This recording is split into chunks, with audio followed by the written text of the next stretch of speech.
How did a 20-year-old loner with a week's notice pick the absolute best location to assassinate President Trump when the entire Secret Service missed it?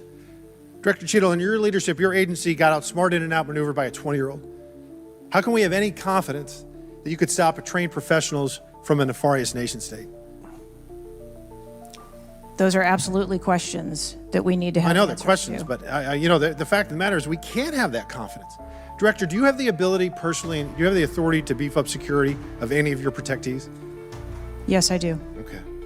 So were you also aware there was a credible threat President Trump was facing? He was facing a heightened security threat to a foreign adversary?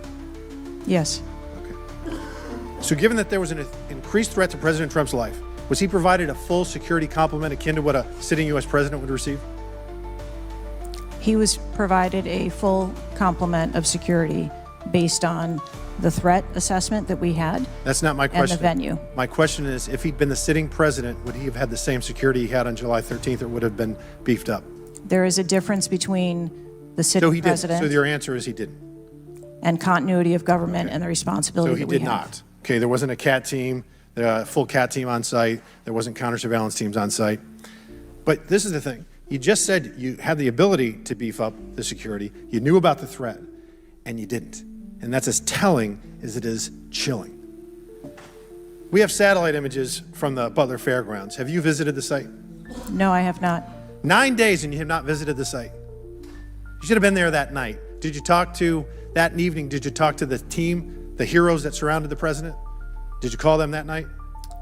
They were still operational work. So that's an answer is no. Did you call them the next day? President. Yes, I spoke with them. You called them the very next day, not the day of, or was it 72 hours after? I don't know the timeline, but I spoke with them. Okay, because you're under oath. Immediately following. I think it was 72 hours after. You waited 3 days. What is immediately clear is that there are a number of structures that need to be secured. Of these, Director, other than the first, immediate 4, what's the most dangerous site that should have been secured? Because Security 101, you got to mitigate the high ground. Yes. Okay. Do you know what the next most dangerous site, what was the closest structure to the president, other than the 4 immediate ones that you had your counter sniper teams on? There are a number of structures around that event site. You know who the shooter knew? The shooter has visited the site 2 more times than you have, and he had a drone, and he picked the AGR building. So you said, do you remember in an ABC interview you did that you didn't have people on the roof of the AGR building because you were worried about safety because of the slope? I recall that statement. Okay. Does the Secret Service have written policy you can share with us about slope roofs? No. Okay. So why'd you act like there was one? Because is it your practice to comment on enormous events of enormous national implications when you're ignorant of the facts? That's rhetorical. So here's this thing with the slopes. You go all the way up to like 1812. You can go to a 112, which is about as flat as you can get without it being completely flat. And you're saying that there was a danger, safety concern there. But the problem is, Director, you put your counter snipers on a 312 roof, which is steeper than the 112. And by the way, the 112 is ADA compliant. You can build a ramp for a wheelchair on a 112 roof.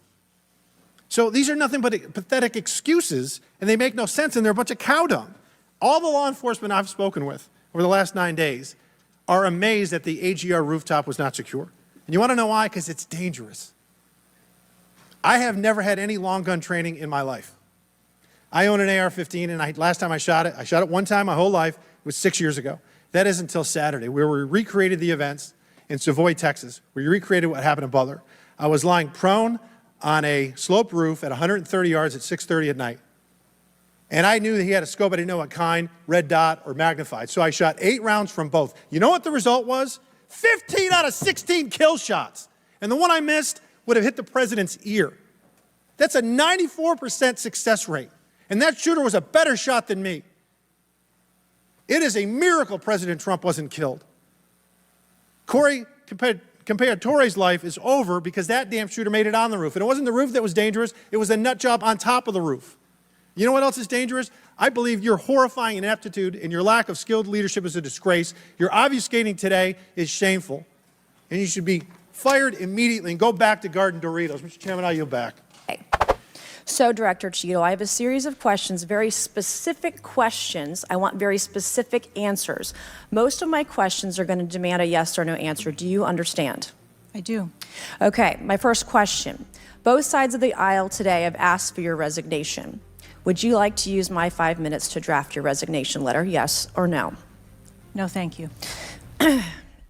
Was this a colossal failure? It was a failure. Yes or no? Was it a colossal failure is the question, yes or no? I have admitted this is a terrible. This is a yes or no series of questions. Was this a colossal failure, yes or no? Yes. Was this tragedy preventable, yes or no? Yes. Has the Secret Service been transparent with this committee? Yes. Would you say the fact that we had to issue a subpoena to get you to show up today as being transparent, yes or no? I have always been eager Yes to or no? come You didn't and want to talk answer to the question. committee. We had to issue a subpoena to get you to show up today. That is not transparent, by the way. You stated earlier, Secret Service is not political. Is that correct? Yes. Okay. Would you say leaking your opening statement to Punchbowl News, Politico's Playbook, and Washington Post several hours before you sent it to this committee as being political, yes or no? I have no idea how my statement got out. Well, that's bullshit. So, Mr. Chairman, I would like to ask unanimous consent to enter into the record articles by Punchbowl News, Political Playbook, Washington Post, all done at 5:24 a.m., 6:12 a.m., 6:34 a.m., a solid 3 to 4 hours before this committee got your statement. Without objection, so ordered. Okay.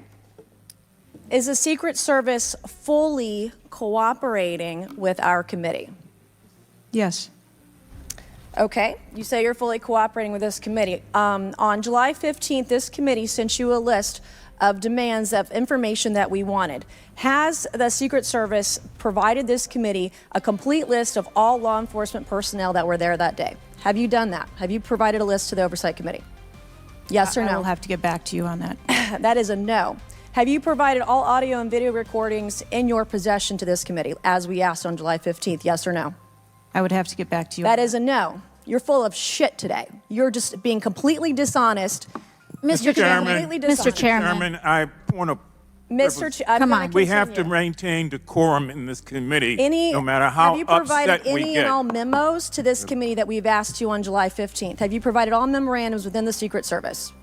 I would have to get back to you on that. That is a no. You are being dishonest or lying. Like you're being dishonest here with this committee. These are important questions that the American people want answers to, and you're just dodging and talking around it in generalities. And we had to subpoena you to be here, and you won't even answer the questions. We have asked you repeatedly to answer our questions. This isn't hard. These are not hard questions. Have you provided us all communications from the Secret Service related to that day and that rally? Have you provided this committee? We've asked for this information on July 15th. Have you provided any of this information that this committee has asked of the Secret Service? Any of it? I'll have to get back to you. Have you even read this letter that we sent you? Did you even read this? Yes. Okay, and you have said you don't know, you have no idea. Well, the answer is no. We haven't gotten a single document or piece of information or data from you or your agency in related to the rally that we have asked you for. So, was this attempted assassination of Donald Trump a failure of training or execution or both? I think that those are answers that we need to Training, examine. execution, or both? Which one? I think those are answers. All we right. need to determine. How many Secret Service personnel have lost their jobs due to this colossal failure? At this time, none. How many Secret Service personnel have been required to take a refresher course on how not to let people shoot Donald Trump? Our personnel are currently operational. We are examining the facts of this investigation, and we will make the changes necessary. What time did law enforcement become aware that there was an individual on the roof with a clear line of sight to President Trump? I am still verifying timelines. Of course, 9 days in, you have no answers. How many minutes went by between the time law enforcement saw and took photos of crooks and the shooting? How many minutes? I am still verifying timelines. 57 minutes. Thank you, Mr. Chairman, and I yield back. Thank you for watching Fair and Square Files, everybody. If you haven't already, if you could hit that big red subscribe button, it really helps our channel. You're also more than welcome to join the membership. It's a great way to support our channel. Thank you very much and have a great day.